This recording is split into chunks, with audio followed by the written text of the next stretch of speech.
નમસ્તે વિદ્યાર્થી મિત્રો, શ્રી નીલરાજ શૈક્ષણિક સંકુલની યુટ્યુબ ચેનલ પર આપ સૌનું સ્વાગત કરું છું। આજે ધોરણ 6 માં આપણે પ્રકરણ નંબર 3 છે સંખ્યા સાથે રમત, તેના વિશે અભ્યાસ કરવાનો છે।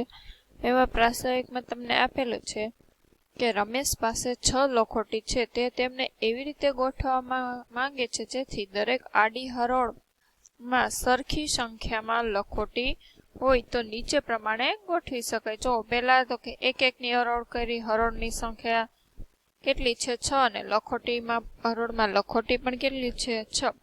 ત્યારબાદ તે બીજી ગોઠવણ કરે છે કે દરેક હરોળમાં બે બે લખોટી, એટલે આડી હરોળની સંખ્યા કેટલી થઈ 3 અને લખોટીની સંખ્યા 2, તો કે 2 ગુણ્યા 3 ટોટલ લખોટી 6। પછી તો કે હરોળની સંખ્યા 2 છે અને દરેક હરોળમાં લખોટી કેટલી લે છે 3, તો 3 ગુણ્યા 2 બરાબર 6। હવે તે એવી ગોઠવણી વિશે વિચારી શકતો નથી જેમાં દરેક આડી હરોળમાં 4 અથવા 5 હોય। શું કામ? કારણ કે શક્ય જ નથી કે જેમાં એક જ આડી હરોળમાં તમામ 6 લખોટી સાથે હોય, એવું શક્ય છે।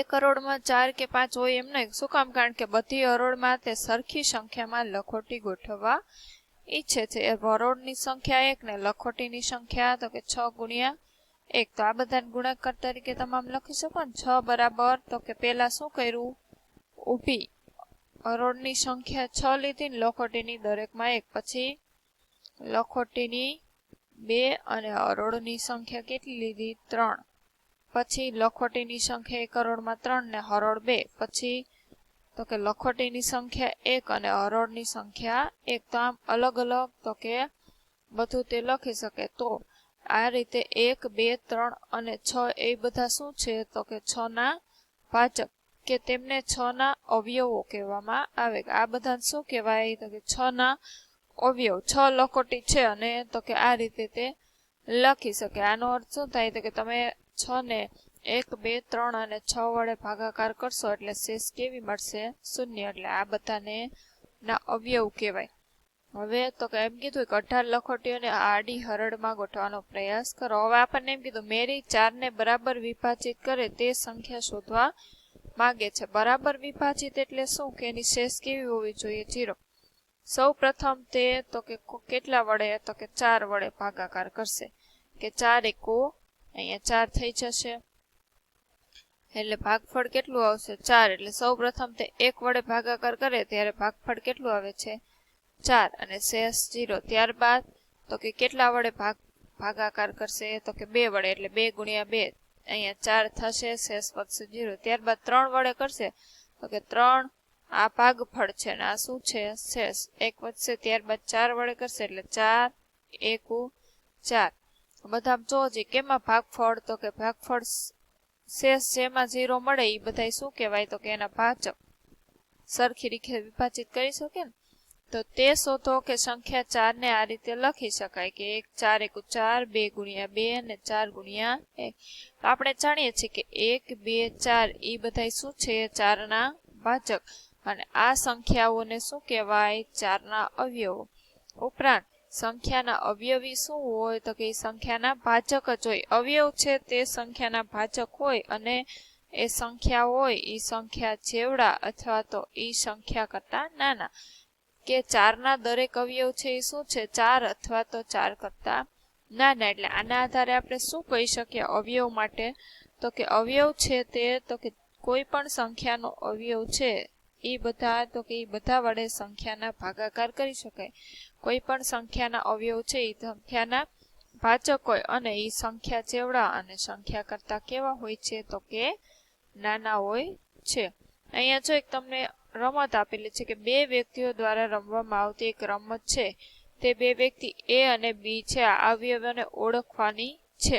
અહીં બધું 50 ના ટુકડા એટલે કે 1 થી 50 નંબરની જરૂર છે ને કાર્ડને કાળા પાટિયા ઉપર આમ સળંગીને ગોઠવી દીધા। પગથિયા પહેલા એમ કીધું નક્કી કરો કે પ્રથમ કોણ રમે છે, A અથવા તો B, જે રમવું હોય। પછી એમ કીધું પ્રથમ A ને રમવા દો। તે પાટિયા ઉપરથી એક કાર્ડ ઉઠાવે છે અને તેની સાથે રાખે છે, કે ધારો કે તેના પર કાર્ડની સંખ્યા કેટલી છે 28, કે 28 નંબરનું કાર્ડ તે ઉપાડે છે। હવે એમ કીધું પછી ખેલાડી બી એવી બધી સંખ્યાના કાર્ડ્સને ઉઠાવે છે જે કાર્ડ એ પરની સંખ્યાના અવયવો છે, એટલે કે તેમને નજીક એ કાર્ડમાં મૂકે. એટલે આના અવયવો ક્યાં ક્યાં થાય? 28 ના અવયવો તો કે જો આ એક હાર જ થઈ, 7 પછી 28 બીજા એક તો 1 આવશે, પછી 28 આવશે, પછી 7 આવશે, પછી કયું આવશે 14, પછી બીજું કોણ આવે 4. આ બધા શું છે એના અવયવ કે 4 × 7 = 28, પછી 2 પણ આવે 14 × 28, 3 ના ઘડિયામાં નો આવે, 5 ના ઘડિયામાં ન આવે, 6 ના ઘડિયામાં નો આવે 28, 7 માં આવે, 8 માં નો આવે, 9 માં નો આવે, 10 માં નહીં, 11, 12, 13 ને 14. આ બધા કોના? તો કે 28 ના અવયવ. એમ કીધું પછી ખેલાડી બી પાટિયા ઉપરથી કાર્ડ ઉઠાવે ને તેની સાથે તેને રાખે. બાકી રહેલા કાર્ડમાંથી એવી બધી સંખ્યાના કાર્ડ ઉઠાવે છે જેને કાર્ડ પરની સંખ્યાના અવયવ છે. હવે એમ કીધું ખેલાડી એ તમને જે અગાઉના કાર્ડ એકત્રિત થયા છે તે તેમની ઉપર મૂકે છે. એમ કીધું કે આ રમત બધા કાર્ડ ઉઠાવે છે ત્યાં સુધી ચાલુ રહે છે. તો એમ કે ખેલાડી એ જે કાર્ડ ઉઠાવ્યા છે તેનો સરવાળો કરશે ને ખેલાડી બી પણ એના કાર્ડ સાથે એવું જ કરશે. જે સરવાળો વધુ હશે એ વિજેતા કહેવાશે. ટૂંકમાં આ બધું શું છે તો કે અવયવની રમત છે કે એના આધારે આપણે અવયવ શોધવાના છે. એટલે આના આધારે આપણે શું કહી શકીએ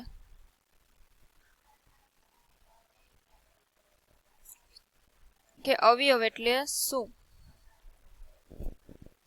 ત્યારબાદ હવે આવે છે અવયવી, કે આપણે કહી શકીએ કે અવયવી એ તેના અવયવોનો ગુણાકાર છે. હવે જો અવયવી એટલે શું તો કે અહીંયા તમને આપ્યું 2 × 12 બતાવે છે કે 2 અને 12 એ 24 ના અવયવો છે, જ્યારે 24 એ 2 અને 12 નો શું છે તો કે અવયવી. એટલે અવયવી એટલે શું થાય તો કે એ સંખ્યાના ઘડિયામાં આવતી આપણે સંખ્યા અવયવી. અવયવી સંખ્યા કરતા કેવી હોય? મોટી. કે 24 છે એ 2 અને 12 નો અવયવી એટલે શું થાય? 24 છે તે 2 ના ઘડિયામાં પણ આવે છે અને 12 ના ઘડિયામાં પણ આવે છે, એટલે એનો શું કહેવાય? અવયવી. એમ કીધું કે અવયવ અને અવયવી વિશે કેટલાક રસપ્રદ તથ્યો જોઈએ.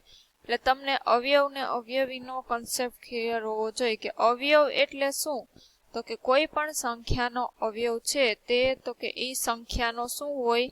ભાજક હોય. અને એ સંખ્યા કરતા તો કે સંખ્યા પોતે અથવા તો સંખ્યા કરતા નાનો હોય. કે 6 લ્યો તો 6 નો અવયવ બધાય શું થાય તો કે 106 એ સંખ્યા પોતે હોય. પછી 6 કોના કોના ઘડિયામાં આવે એ લેવાનું. તો કે 1 ના ઘડિયામાં આવે, 2 ના ઘડિયામાં આવે ને 3 ના ઘડિયામાં. અવયવ એટલે ટૂંકમાં આ થાય. 6 ના અવયવી કીધા હોય એટલે 6 ના ગુણક.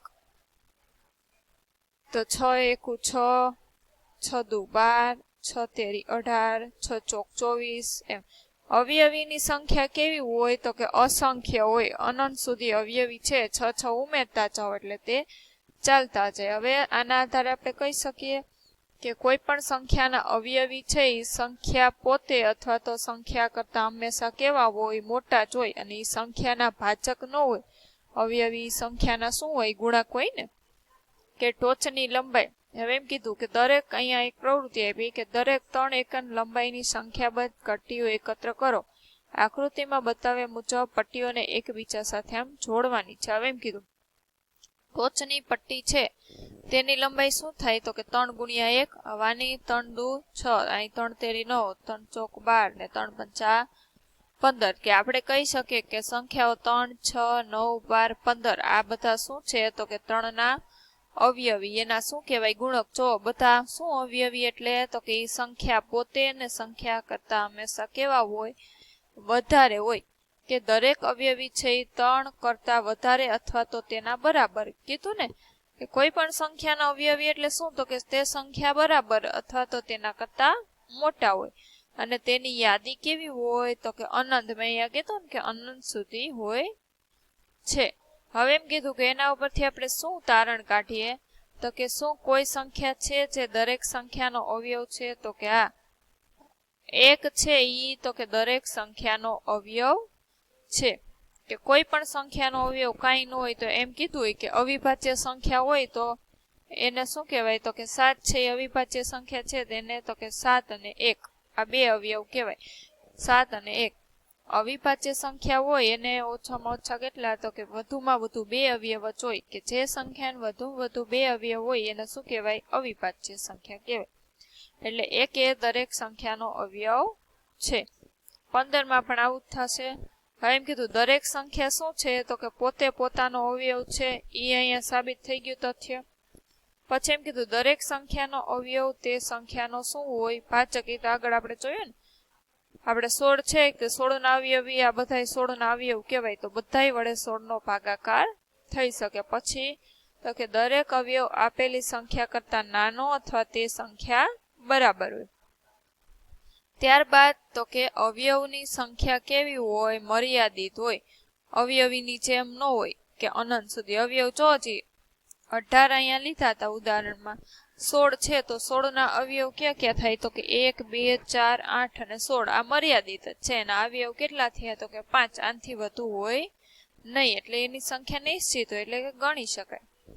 પછી આવે છે અવયવી. તો અવયવી એટલે શું? તો કે દરેક સંખ્યાના અવયવી છે તે સંખ્યા કરતા વધારે અથવા તો તેના બરાબર હોય છે. હમણાં જોયું ને કે 4 ના અવયવી આપણે લ્યો તો 4 થી શરૂ કરી દેવાનું, અનંત સુધી 4 4 ગુણતું જવાનું. આ 5 ના અવયવી 5, 10, 15, 20 ડોટ ડોટ ડોટ. તમને એમ કે 5 ના પ્રથમ 5 અવયવી લખો તો 5 નો કોળિયો 5 સુધી લખ નાખવાનું. કે એટલે આપણે શોધ્યું કે અવયવી કેવા છે? અનંત. પછી તો કે દરેક સંખ્યા પોતે પોતાનો એક અવયવી છે. કે દરેક સંખ્યા જો 7 ના અવયવી કઈ? તો 7 નો અવયવી 7 પોતે જ થાય. આપણે 16 ના અવયવી લખવાનું કે તો પેલો અવયવી શું હોય? 16, પછી 32, પછી 48 એમ અનંત સુધી લખવાના. હવે શું કીધું? કે આ બધાના સરવાળા કરતા આપણને એમ કીધું કે 6 ના અવયવ 1, 2, 3, 6 છે. હવે 1 ને 2, 3, 6 ને 12 આ બધાનો સરવાળો કરશો તો શું મળી જશે? તો કે એનો અવયવી. કે આપણે કહી શકીએ કે 6 ના અવયવોનો સરવાળો છે એ સંખ્યા 6 કરતા કેવો છે? બમણો. એવી રીતે તમે 28 ના અવયવો છે આ બધા તમામ, એનો સરવાળો કરશો તો એ શું થશે? તો કે એનો એ સંખ્યા કરતા બમણો. એટલે આપણે કહી શકીએ કે સંખ્યાના બધા અવયવ છે સરવાળો કરીએ કોઈ પણ સંખ્યાના અવયવનું એ સંખ્યા કરતા કેવા થાય? બમણા. કે જે સંખ્યા માટે તેના બધા અવયવનો સરવાળો તે સંખ્યા કરતા બમણો થાય એ સંખ્યાને શું કહેવાય? સંપૂર્ણ સંખ્યા. કેવી સંખ્યા કહેવાય? સંપૂર્ણ, પરફેક્ટ નંબર કહેવાય. કે સંખ્યા 6, 28 સંપૂર્ણ છે. હવે એમ કે શું 10 સંપૂર્ણ સંખ્યા છે? એ તમારે જાતે 10 ના અવયવ લખી લેવાના. 1 છે, પછી કોના કડિયા? 2 ના, 5 અને 10 આટલા એના અવયવ છે. સરવાળો કરો તો 10 ને 5 15, 16, 17 ને 18. 10 ના બમણા 20 થાય એટલે 10 સંપૂર્ણ સંખ્યા નથી. હવે દાખલા આપ્યા કે 68 ના તમામ અવયવો લખો. એટલે 68 કોના કોના કડિયામાં આવે છે? તો પેલા તો 68 એ સંખ્યાનો અવયવી સંખ્યા પોતે ખબર હોય 68 ગુણ્યા 1. પછી બેકી સંખ્યા હોય ને એનો ભાગાકાર 2 સાથે કરી નાખે. 34 દુ 68, 17 ચોક 68 અને તો કે 17 ગુણ્યા 4. આ બે વાર લખવાનું નહીં કે 4 ગુણ્યા 17 કે 17 ગુણ્યા 4 બે એકનું એક જ થાય. 17 ચોક 68 લખો કે 4 ગુણ્યા 17 લખો. અવયવી બધા આંકડા એકવાર આવી જવા જોઈએ કે 1, પછી 2, પછી 4, પછી 17, 34 અને 68. આ શું થયા? એના અવયવ. એવી રીતે 36 ના અવયવ લખ્યા છે. 36 એકુ 36, 18 દુ 36, 12 તેરી 36, 9 ચોક 36 ને 6 36. આનું આ થાય 12 તેરી 36 લખો, 3 ગુણ્યા 12 કરવા જવાય નહીં. હવે એમ કીધું 6 ના પ્રથમ 5 અવયવી. જો મેં અવયવી કીધા ને એટલે 5 સુધી ગણ્યો. 6 ગુણ્યા 1 એટલે 6, 6 ગુણ્યા 2 એટલે 12, 6 તેરી 18, 6 ચોક 24 ને 6 પંચા 30. એટલે આમ લખ નાખવાનું 6, 12, 18, 24 ને 30. આને આધારે તમારો સ્વાધ્યાય 3.1 છે. પેલામાં અવયવો લખવાના છે, બીજામાં પ્રથમ 5 એટલે બધાને ઘડિયા 5 5 સુધી. દાખલો 3 છે કે હરોળ 1 ને 2 ની ઊભી હરોળની સરખામણી કરો. કે 35 છે એ કોનો અવયવ છે? 7 નો અવયવી 35 છે. પછી અહીંયા 15 નો અવયવી